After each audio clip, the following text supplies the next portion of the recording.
Tonight on CTV News at 6. She was in charge of auditing Laurentian University's finances. A former KPMG auditor is sanctioned by her professional association. Some are angry. So many people avoid going to the Emerge now because it's almost impossible to get service. A town hall in North Bay on the job cuts coming to the local hospital. And it's a first. So partnerships to us are people that we know are respectful, that at the end of the day it is mutually beneficial. The chief of Matagami First Nation addresses a business-friendly crowd in Timmins. CTV News at 6 with Tony Ryma and Rick Wyman with weather. Good evening, and so glad you're with us on this Wednesday, December 3rd. The larger impact of Algoma Steel's 1,000 layoffs is now coming into view. Some believe thousands more in Sault Ste. Marie could be impacted by the cuts. CTV's Corey Nordstrom explains. Algoma Steel moving from coke ovens to the new electric arc furnace a year earlier than planned resulted in layoff notices for 1,050 staff. The City of Sault Ste. Marie's Director of Economic Development tells CTV News that the indices published by StatCan state that the trickle-down of these cuts could impact upwards of 3,000 people in the community. You have the direct impact, which is the people who are immediately affected. You have an indirect impact, which is people that are currently contracted or doing service work directly for the impacted employer. And then you have induced impact. And induced impact is all those people that provide the meals and everything else for these people. Van Staveren says that his team is looking to accelerate the opportunities they have to bring large companies to the city. Part of how we offset that is the development of the port project. That in itself will help us attract more industry to the city, help us diversify our economy and create a broader base to create more employment for the city. Though there are potential opportunities elsewhere in the north, particularly in the field of mining, Van Staveren notes that Algoma Steel layoffs could be what attracts other businesses to the Soo. Companies that approach us are always looking to ensure that we have staff available. So are there people that have the skill sets and that, are available to support their businesses?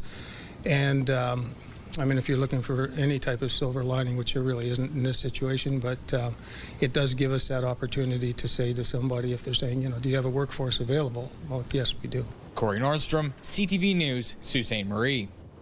U.S. tariffs have forced layoffs, creating tough days ahead for Algoma Steel and the city of Sault Ste. Marie.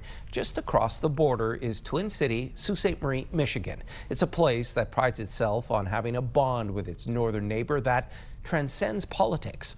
CTV's Heather Wright looking into whether that city is also feeling the pain. The Sault Ste. Marie International Bridge spans 4.5 kilometers, connecting the two Saults on either side of the St. Mary's River. Two cities, two countries facing similar challenges. Definitely, there's been a pinch. Jennifer Riatoir owns The Mole Hole, a shop that caters to both locals and visitors, though fewer Canadians are stopping by these days. I'm sure the tariffs did not help, but I did already notice a drop because of the exchange rate. Riatoir has been in business for more than a decade, but in the last year, she's watched as her margins have been squeezed thanks to tariffs. Some of our vendors do try as well to absorb it for a while, but ultimately they pass it on to us. We absorb what we can, but we also can't absorb everything. There's just not enough room for it, and so everybody pays for tariffs. While tariffs are most acutely felt on imported hard goods, prices have also risen at the grocery store. Everything is going higher, and we're doing okay, but I think there's a lot less fortunate people that have to really struggle, and I don't know how they make ends meet. It's a struggle Dan Trevisanute is trying to help with. He's a barber in Sault Ste. Marie, Ontario, and is offering discounted pricing to all Algoma employees as his way to give back. It's the least I can do, and a little bit of affordability to offer these people dignity, because they'll be looking for jobs, and there'll be a lot of people just going to be in a bad way. An increase in social service needs was expected here in Sault Ste. Marie before the layoffs, a need that is only expected to grow now. Heather Wright, CTV News, Sault Ste. Marie, Ontario. The union, representing nearly 1,000 workers at the North Bay Regional Health Centre, hosted a town hall last night. The forum was about looming job cuts at the hospital. CTV's Eric Tashner has more. Provide proper care. A fired-up Michael Hurley isn't letting the North Bay Regional Health Centre or the Ford government off the hook. The hospital is swamped. It's got wait times that are above the provincial average in the ERs. Speaking to a packed house, union leaders and members of the public are demanding the province address the hospital staffing crisis. I know so many people avoid going to the Emerge now, because it's almost impossible to get service. 40 hospital job positions are being cut as part of several measures. Management looks to tackle a $5.6 million budget deficit. Jobs affected include 13 nursing positions, a handful of registered practical nurses, PSWs, clerical staff, a pharmacy technician, and a patient food service worker. Well, if they found $650 million to build a parking garage for a for-profit spa, they can find $5.6 million. While the province and the hospital continue to maintain the layoffs won't impact patient care, union leaders say they see chronic understaffing and a high burnout rate within the hospital's walls. According to CUPE's data, the hospital must add 120 workers annually to keep up with growing patient volume. You see people in stretchers in the hallways, there's no beds.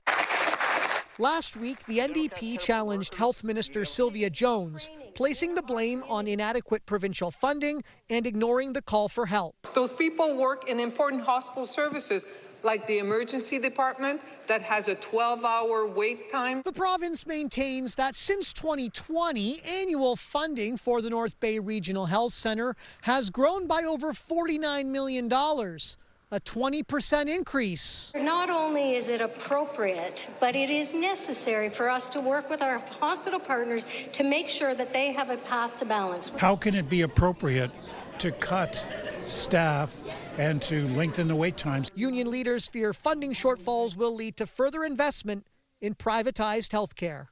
Eric Tashner, CTV News, North Bay. A suspended driver was charged in Nipissing First Nation after crashing into a ditch while impaired. Police had to close Highway 17 for an hour over the weekend. A 45-year-old woman was traveling down the road and clipped another vehicle and then struck a rock cut. The driver was taken to hospital with non-life-threatening injuries. She's facing several charges, including driving while impaired by drugs. A 26-year-old man from Brant, Ontario has been arrested after defrauding a victim in North Bay. The victim received calls from someone posing as a close friend needing urgent financial assistance. Another suspect, claiming to be the friend's lawyer, coordinated the collection of the funds from the victim's home.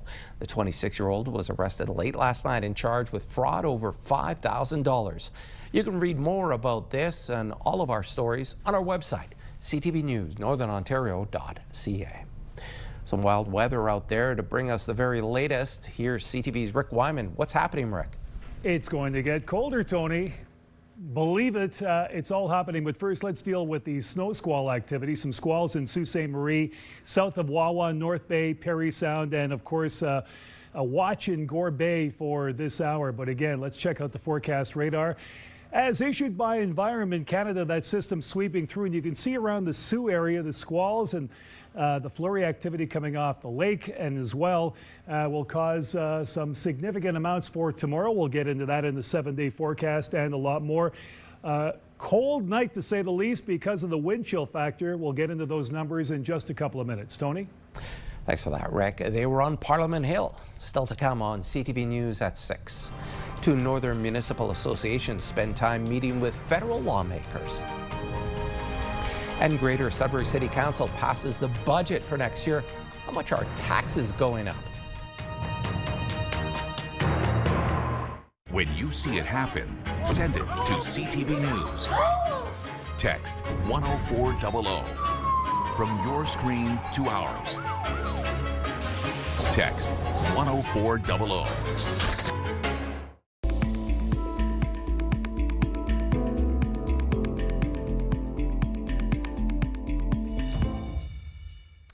Time now for a look at the mayor's chair. Once a week, we check in with local mayors to see what's happening in their community and some of the situations they're dealing with. Joining us tonight in the mayor's chair is Mayor Rick Champagne from the municipality of East Ferris. Mayor Champagne, welcome. Well, thank you, Ian, for having me. This is a great opportunity to talk about our very vibrant municipality, and very proud of what we do here in East Ferris. Absolutely, so vibrant. I was telling you about that. I always admire how quick you guys are to have those events, and I think the people of East Ferris really appreciate it. I want to start with Highway 11. A lot of residents rely on it to head south. I know in your neck of the woods, there's been a lot of talk about making changes and highways safer from Queen's Park as of late, but nothing has been implemented yet. A Northern NDP MPP has a private member's bill about traffic safety. He's giving it another shot. How important is that to you and the residents of East Ferris? Because I know it's bugging a lot of your counterparts further up the highway. Yeah, well, we have all three highways running through our municipality. We have part of Highway 11, Highway 17, and also Highway 94. So we see a lot of different issues coming up and opportunities for for ourselves to navigate through this. And changes need to be made in some places. The heavy traffic and the heavy transport traffic needs to be looked at for sure. What's one area that they could look at that would make you happy, or what would be at the top of your list? Well, it's a heavy traffic. You know that the transport traffic that's coming through. We one issue that we have happens quite often. We have we have lights at Highway 94 and 17, and believe it or not, there's still people to this day, especially with the heavy truck and the heavy trucks seem to want to run the lights. And the OPP have been really good about focusing on that. But at the end of the day, they have to be careful, and something has to be done. The province is also looking at consolidating conservation authorities, and that would impact North Bay, Mattawa, to which East Ferris belongs. What do you need to see, or what do you want to see out of any legislation or changes that impact East Ferris? Well, it's an opportunity for I guess the province of their way of doing things, and we like the conservation. The conservation has done a lot of great work for our municipality and other regions around, and most of the board is excellent. So at the end of the day, we're happy with what the conservation is doing, and we'll see what the province brings down the pipe here. The municipality also became the 18th in Ontario, and I'm taking that from you guys, to support a ban on forest herbicide spraying. Why was that important for East Ferris? Well, again, there's the stuff that they put out today, and it needs to be stopped. When we have pollution, we have things that are happening. So these herbicides have to be pulled away and pulled aside, because obviously the environment is a very top of our list, right? So that's got to be taken care of. Yeah, I imagine that's a big thing, because I mean, you guys even have a lot of seasonal residents like the municipality I live in, and nature and outdoors are very important to East Ferris. Yeah, for sure. Again, we're willing to react to it. We support it. We don't need herbicides to that the extent that needs to be done, and I think more work needs to be done to get the proper the stuff in place that saves us, right? Well, finally, for us, we're heading into a busy holiday season. East Ferris, I know, just had its tree lighting. There's going to be parades in around the region. Any message you'd like to leave with the people ahead of the holidays?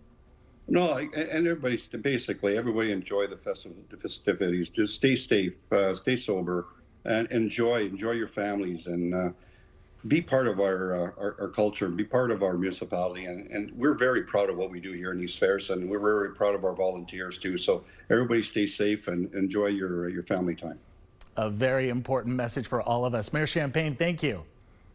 Thank you very much, and again, thank you for having me, and thank you for noticing East Ferris. East Ferris is there. 100%. Anytime it's one community I want to get out to for sure. That's Mayor Rick Champagne from East Ferris. And thanks for that, Ian. Well, reports this hour of a heavy police presence on Cedar Street North in Timmins. Police say the emergency response team is executing a search warrant in the area and ask the public to avoid that area. We're following this story, and we'll have more as details become available. The Federation of Northern Ontario Municipalities and the Northwestern Ontario Municipal Association have been on Parliament Hill this week talking to federal officials about building and strengthening the North. In a joint news release today, the two associations called the 2 days of meetings productive, saying modernizing and widening the Trans-Canada Highway was at the top of their list. FNOM and NOMA representatives also talked about labor shortages in the North, community safety, bail reform, and critical mineral development. Northern Ontario Hill Days, as it's called, is an annual engagement initiative keeping Northern Ontario front and center in national discussions. Greater Sudbury City Council has passed its 2026 municipal budget, which includes a 3.9% tax increase. With more, here's CTV's Amanda Hicks.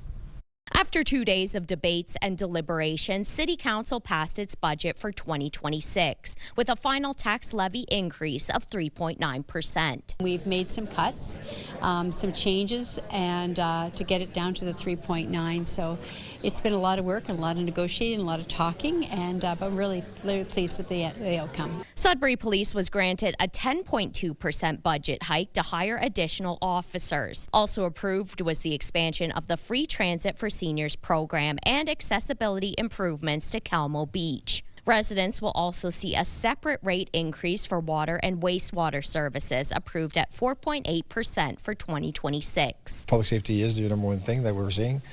Policing, with the budget increase to the budget, is again more than half of the Sudbury budget of Greater Sudbury will be towards policing services. So that's what I think people can take back from this. Mayor Paul LaFive presented 6 amendments that helped bring down the tax increase. Some included canceling the financing plan for the College Street underpass, decreasing the capital levy contribution for 2026, and reducing funding for the Greater Sudbury Corporation for Arts and Culture. We've adjusted up the balance with the money that we transfer to Greater Sudbury Development Corporation, and it used to be we used to give them money every year, but then they're also getting what we call the MAT tax, the municipal accommodation tax.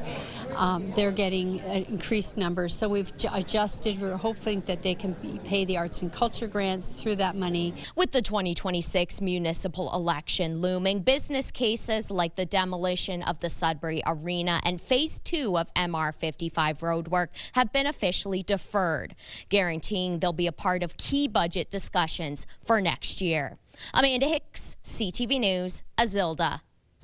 A former external auditor for Laurentian University in Sudbury has been disciplined for professional misconduct. It's because of her part in the 2020 audit of the school's finances just months before it filed for insolvency. CTV's Angela Gemmel has the details. A disciplinary hearing by Chartered Professional Accountants of Ontario has found Lori Bissonnette, a KPMG auditor, failed to appropriately evaluate the school's ability to continue financially, just months before the university filed for insolvency. Bissonnette was responsible for Laurentian University's year-end financial audits from 2005 through 2020. According to CPA Ontario's Professional Conduct Committee investigation, in 2020, Bissonnette and a team from KPMG conducted the year-end audit, concluding that LU was financially sound. Bissonnette admitting during the disciplinary hearing she believed, despite a more than $14.5 million deficit at the end of 2019, there were measures in place that would allow the school to break even. Months later, in February 2021, the university declared insolvency, leading to the termination of 195 staff. During the disciplinary hearing, Bissonnette admitted to professional misconduct, saying she relied too much on cash flow forecasts and assumed the province would help if things got dire. Bissonnette must pay a $50,000 fine, pay 2/3 of the cost of the investigation, and has had her professional status permanently suspended. The head of the Faculty Association is not surprised, since no major issues had been flagged prior to the crisis. I find quite surprising not to see any kinds of clear warnings, I would say, from auditors. There is a shared responsibility here because the former administration failed to provide the individual with, the the appropriate documentation. It was later discovered LU used money from restricted funds to support operations, which made their cash flow look stable. Bissonnette retired in September 2020, 5 months before the financial crisis came to light. She did not get back to CTV to comment on the hearing, and Laurentian University says this was not a topic it was in a position to provide a statement on. Angela Gemmell, CTV News, Sudbury. Back now for a check on your current conditions. Once again, here's Rick. Tony, some squalls and flurries, particularly in Sault Ste. Marie. We'll get to those numbers in just a couple of minutes with the 7-day forecast. Our forecast radar indicates as much, and of course we've got some colder weather rolling in to the northeast for the next day or so. Then it gets a little warmer. Let's check out some of the numbers. Minus 23 in Timmins. All these temperatures, by the way, include the wind chill. Minus 24 in Cochrane, minus 25 in Moosonee, minus 28 in Kirkland Lake, minus 14 Chapleau, minus 19 in Wawa, and minus 15 in the Sioux. Meanwhile, in Parry Sound, a lot warmer. Precipitation minus 5 this hour. How about North Bay at minus 8? Temiskaming Shores minus 17. Kirkland Lake minus 19. Minus 12 in Greater Sudbury, minus 10 in Espanola, minus 12 at Elliott Lake, and minus 10 Gore Bay. Some precipitation this hour. I'll check out the 7-day forecast and include your pick of the day, Tony, coming up just minutes away. Thanks, Rick. Controversial deal next on CTV News at 6.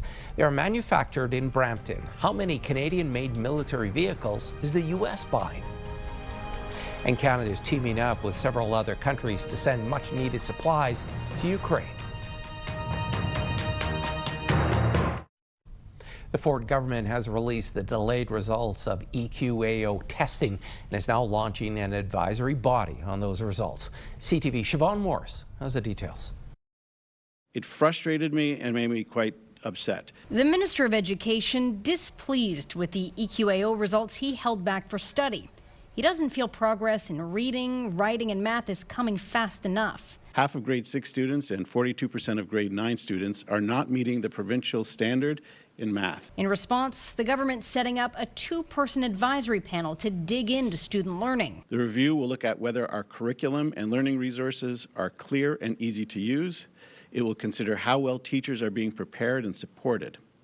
It will examine whether students have the tools they need to succeed in the classroom. And look at what kind of testing makes sense. The people doing that work will be named in the new year. Their pay, $1,500 a day. I think you should be focusing on what some say the $1,500 a year that students are being shorted individually in our education system. The opposition says the changes needed to help kids succeed are no secret. We need smaller class sizes. We need more teachers. We need more educational assistants, not less. The president of AWECTA is open to talking, but what we don't need is other outside experts again trying to tell teachers as if they aren't professionals with experience what should be happening in their classroom. Public elementary teachers want to do away with EQAO, a test their union says hasn't lived up to its goal, which was to close achievement gaps identified through the tests, where funds are directed to communities and to locations where extra supports are needed. Calandra had planned to make a decision on whether or not to do away with trustees by the end of this year. Now he says no announcement will be made until 2026.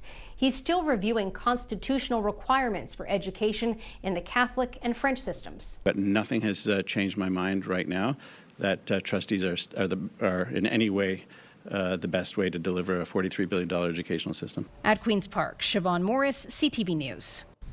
Foreign Affairs Minister Anita Anand has announced Canada is joining several countries with millions of dollars of support for Ukraine, including purchasing a package of critical military items.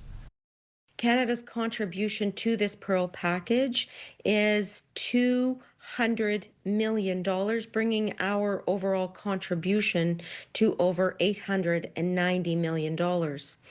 Second, I announced that Canada is committing $35 million in security support for Ukraine through the NATO Comprehensive Assistance Package Fund. This brings Canada's contribution for the CAP, which is what it's called, to a total of $180 million. The funding will allow NATO to provide Ukraine with medical supplies, communications tools, and support measures to rebuild critical defense infrastructure. Global Affairs Canada says the government has committed nearly $22 billion in funding for Ukraine since Russia invaded the country in 2022. Public hearings are getting underway in Washington today as part of a mandatory review of the Canada-U.S.-Mexico Agreement, also known as CUSMA. 3 days have been set aside for the hearings, which are part of the preparations leading up to the formal review of CUSMA that starts July 1st. Ahead of the hearings, a number of American industries have been urging the Trump administration to preserve the agreement and to remove tariffs on imports from Canada and Mexico. Prime Minister Carney facing questions today about the sale of Canadian-made armored vehicles to the U.S. Immigration and Customs Enforcement Agency.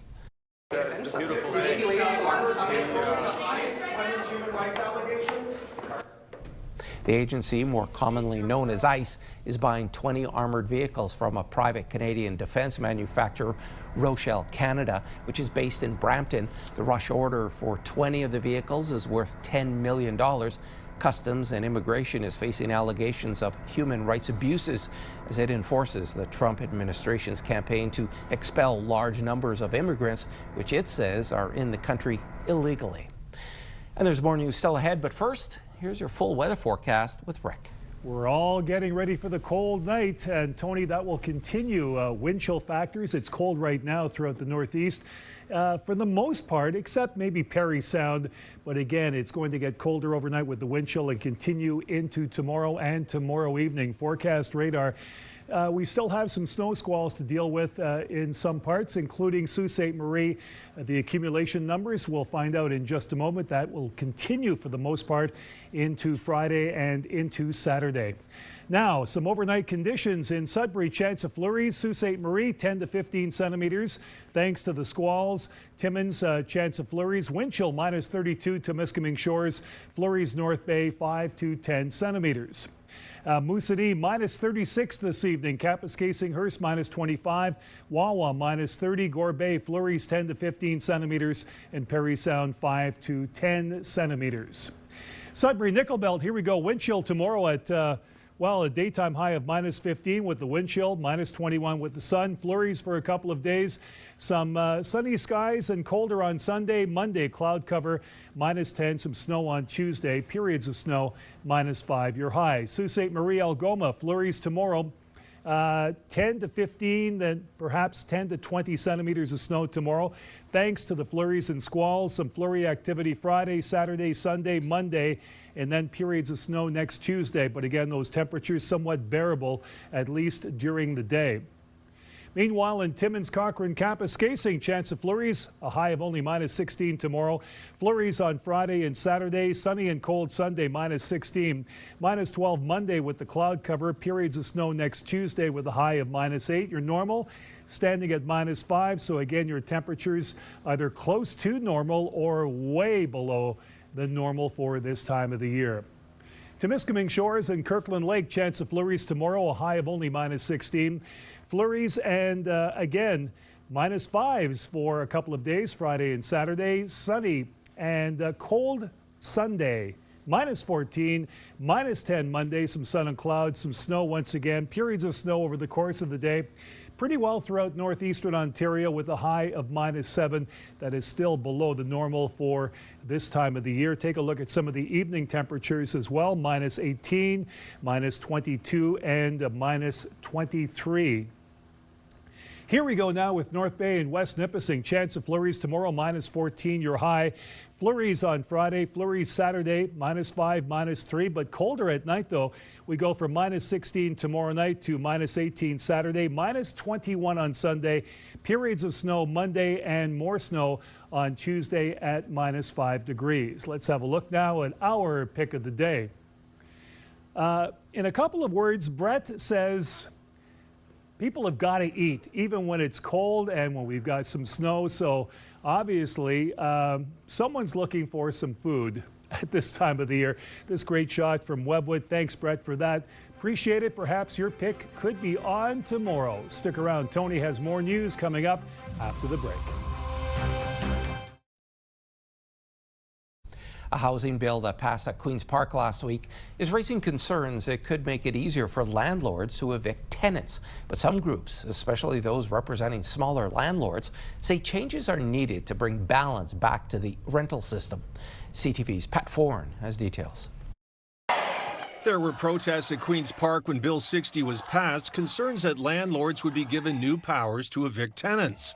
The government says it's about fairness for all involved. We're creating balance in the landlord-tenant system. I've been trying to get them out. I've been trying to move back for a while. Priscilla Addo owns a house in Whitby but had to move out following a separation. The single mother now rents but wants to move back into her home. She says the tenants are often late with the rent and have delayed her case with the Landlord and Tenant Board for almost 2 years. I should have the right to move back home, and the Landlord Tenant Board should not have control over something that I worked so hard.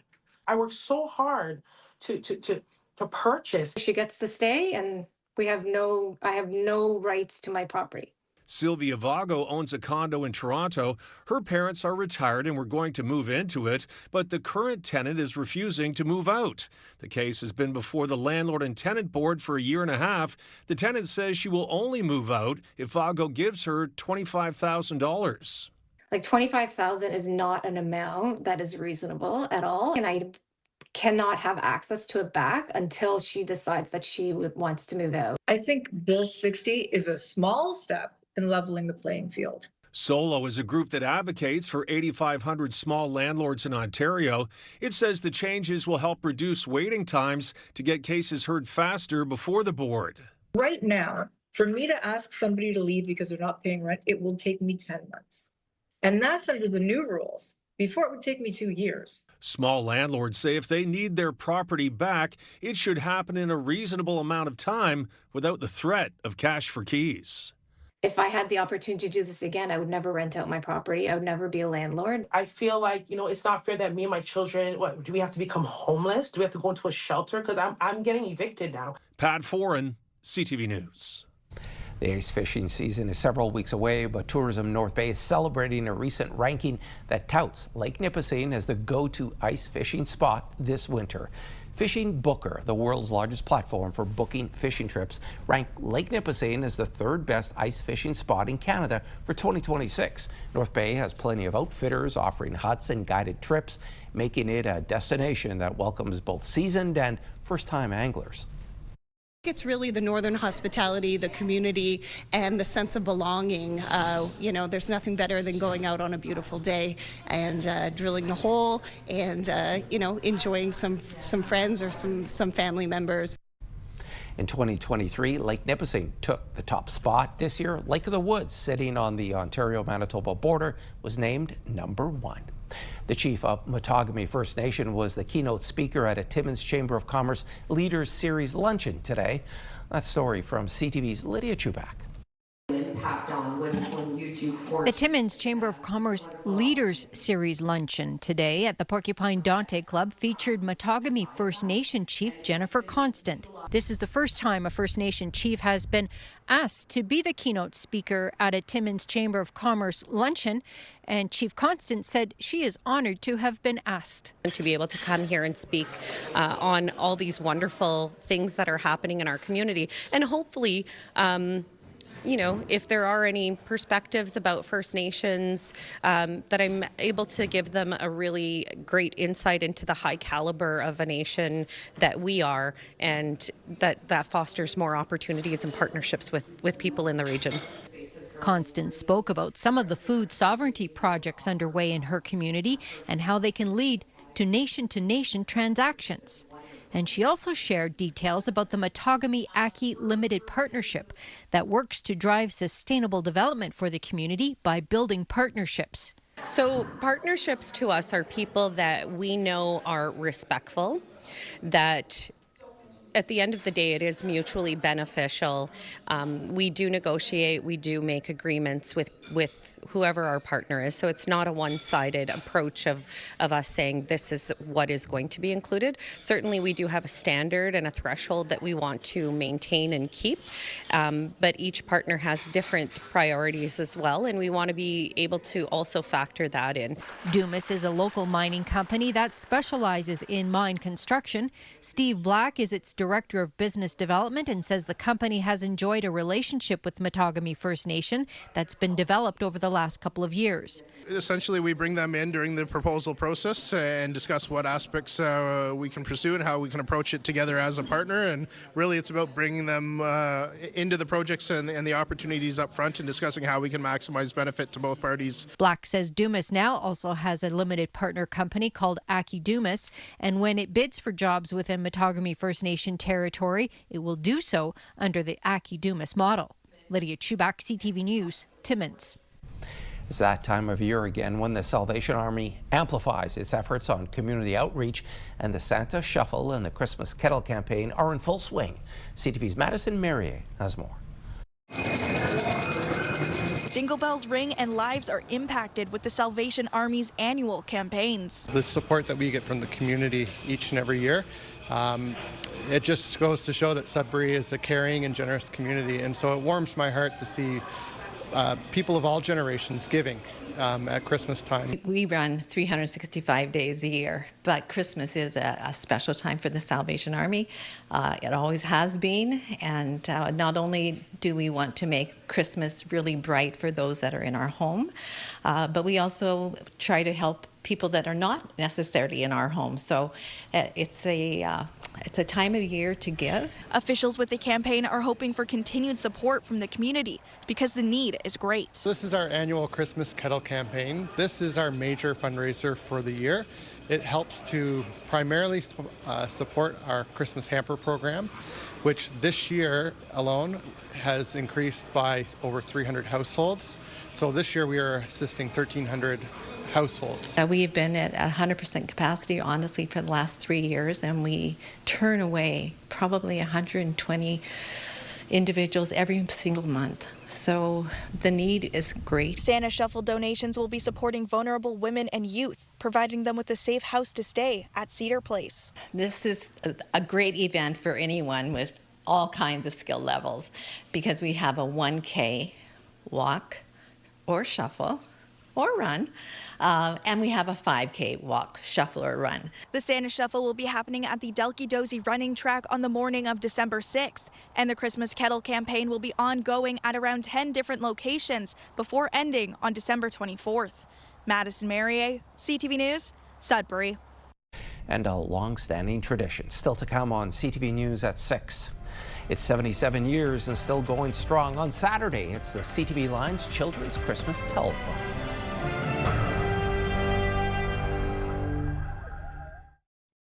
We are just days away from the 77th CTV Lions Children's Christmas Telethon. All the action happens Saturday at Place des Arts and our CTV studios in Sudbury, starting at 2 p.m. And to tell us more, the chair of the telethon, Sam Curry, now joins us. Sam, so nice to see you again. Nice to see you and nice to be with you and Bill Media Group in here. You're doing a fantastic job to help us to broadcast this all over on your satellite, your website, everything. But we can't do it without the help of all the Lions clubs in the area. One person cannot do telethon.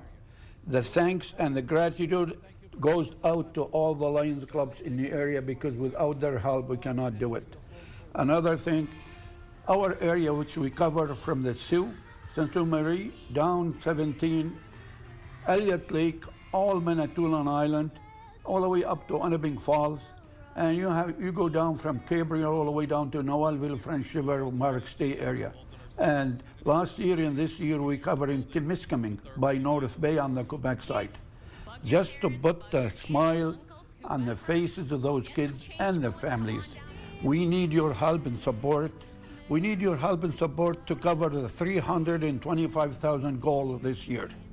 Especially the big companies in the Sudbury area, Valley, Glencore, and the club Richelieu, and especially Air Canada Foundation. Air Canada Foundation always there with us.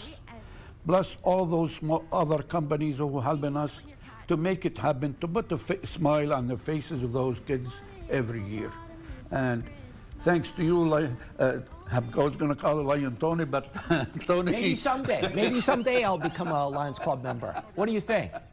That'll be wonderful. Tim Horton, if it wasn't for you, Tim Horton, we can't do anything. Tim Horton owners in the Sudbury area, please help us as you usually do every year. If it wasn't for your help and support with the Smile and Cookies, we cannot do it without you. Tim Horton owners in the Sudbury area and manager in Quebec and in Winnipeg, thank you so much for your help and support.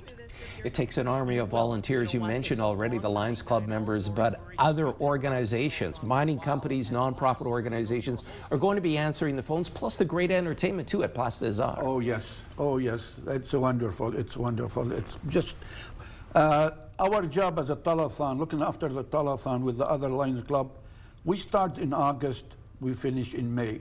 So June and July we have a break, then we go back at it again. Not everybody knows that the amount of time and hours we spent, but this is what it is all about. Sam, so nice to see you, and we'll see more of you come Saturday. Thanks for your time. Thank you, thank you. That was Sam Coury, who's the telethon chair, and he was our guest, and you can see the telethon on this channel and online at CTVNewsNorthernOntario.ca. If you're making a contribution to help the kids, don't forget to honor your pledge. And tomorrow night, the Lions Club will be at the Sudbury Cubs NOJHL game collecting donations for the telethon. For a donation to the Lions Club, you can pick up one of these limited edition telethon ornaments. Game time is 7 p.m.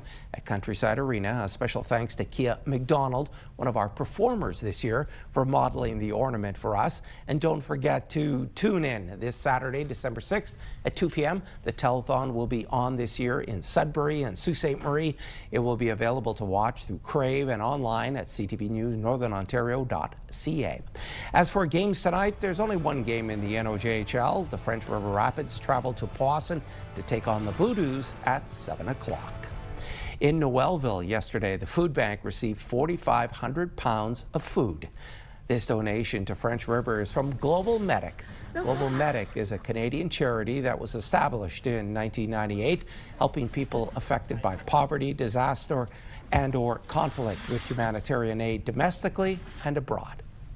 It is absolutely extraordinary because it assures that we know that there is food going in the tummies of people, especially children, throughout the year, and that all our volunteers, even though they're knocking on doors and asking for donations, by having that, at least we know we're able to give something to. We serve about 100 families, maybe a little bit more. During a recent stop by the holiday train, CPKC presented a check to the organization for $4,000. Two New York-based film groups have announced their annual awards, and they agree on two of the year's top movies. David Daniel has more in tonight's Hollywood Report. I wanted to protect you from all your mom's stuff, from all my stuff, even though I know that's impossible. Plenty of stuff ahead this award season for one battle after another. Both the Gotham Awards and the New York Film Critics Circle gave the Paul Thomas Anderson movie their top prize. Both groups named Iranian filmmaker Jafar Pahani Best Director for It Was Just an Accident, with the Gotham Awards also giving that film Best International Feature and Best Original Screenplay. Make-A-Wish is honoring Goldie Hawn. The Oscar-winning actress and longtime children's advocate is set to receive the Power of a Wish Award Friday at this year's Greater Los Angeles Wish Gala. I want to see Vecna's heart on a platter. He wasn't alone. Netflix says Stranger Things Season 5, Volume 1 racked up nearly 60 million views in its first 5 days. That's the best premiere week total for an English-language series on the streamer, and third best overall behind the final 2 seasons of Squid Game. In Hollywood, I'm David Daniel.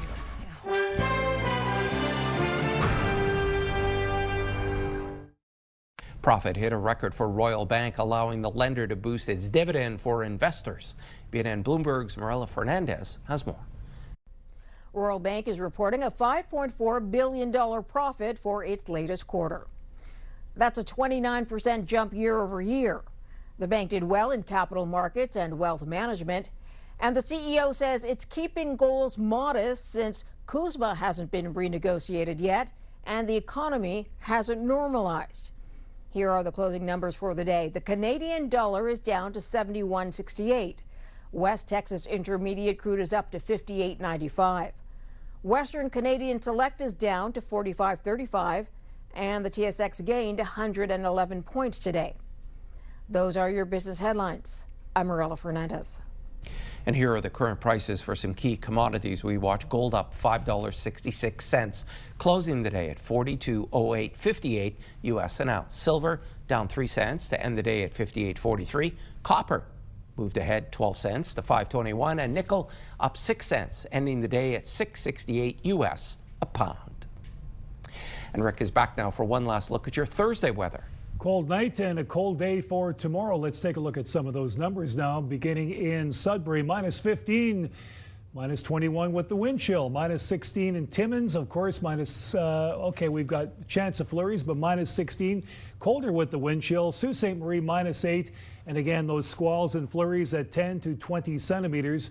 Meanwhile, in North Bay, wind chill -20 during the day tomorrow, -14. Parry Sound -9, -21 wind chill, and -22 wind chill in Timiskaming Shores. Should hit a high of -16. Cold tonight, cold tomorrow, Tony, and the squalls and flurries remain in the Soo. Back to you. Thanks so much for that, Rick. And finally, a clearly intoxicated suspect was recently apprehended in Virginia after a liquor store was ransacked over the weekend. The suspected bandit, an unidentified raccoon, was found passed out on the bathroom floor of the liquor store by an animal protection officer. Officers were able to wrangle the inebriated animal to a shelter to sober up. After a few hours rest and a check for any signs of injury, the raccoon was released into the wild. And folks, that's CTV News at 6. I'm Tony Ryma. Thanks so much for watching. More news comes your way at 11:30 with Ian Campbell. Good night.